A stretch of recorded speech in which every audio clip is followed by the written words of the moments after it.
Les actions de Hanjin Shipping ont bondi jeudi lors de la journée de trading en Corée du Sud, en grande partie en raison d'une approbation d'un prêt d'urgence.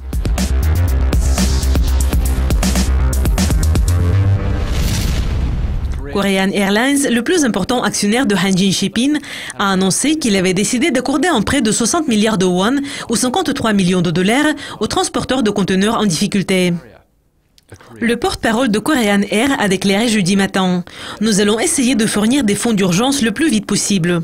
Nous espérons que cette somme d'argent va soutenir les opérations de transport de fret de Hanjin dans le monde entier. » Après la nouvelle sur le prêt d'urgence accordé par Korean Air, les actions de Hanjin Shipping ont bondi de 28% en Corée du Sud.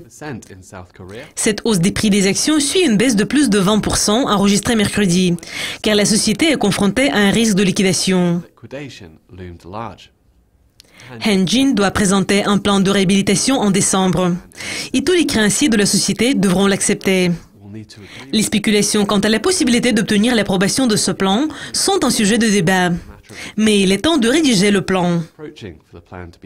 Malgré le bond des prix des actions et la nouvelle sur l'approbation d'un prêt fournissant un soutien financier bien nécessaire, Hanjin Shipping a un besoin urgent de près de 600 milliards de won pour couvrir les factures impayées sur le carburant et la manutention du fret.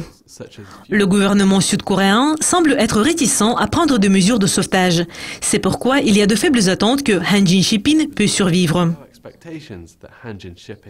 Un député de l'opposition a critiqué le gouvernement pour ne pas agir. Et le ministre des Finances de la Corée du Sud, Yoo Il-ho, a déclaré « Il est navrant que notre plus grande compagnie de transport se soit retrouvée dans cette situation. Mais nous pensions que cela pourrait créer un problème plus important si nous commencions à utiliser l'argent des contribuables pour résoudre ce problème. » Cela conclut la revue de presse d'aujourd'hui. Je m'appelle Semiridit. Restez à l'écoute de Yukaskopi TV tout au long de la semaine pour découvrir plus de nouvelles. Au revoir.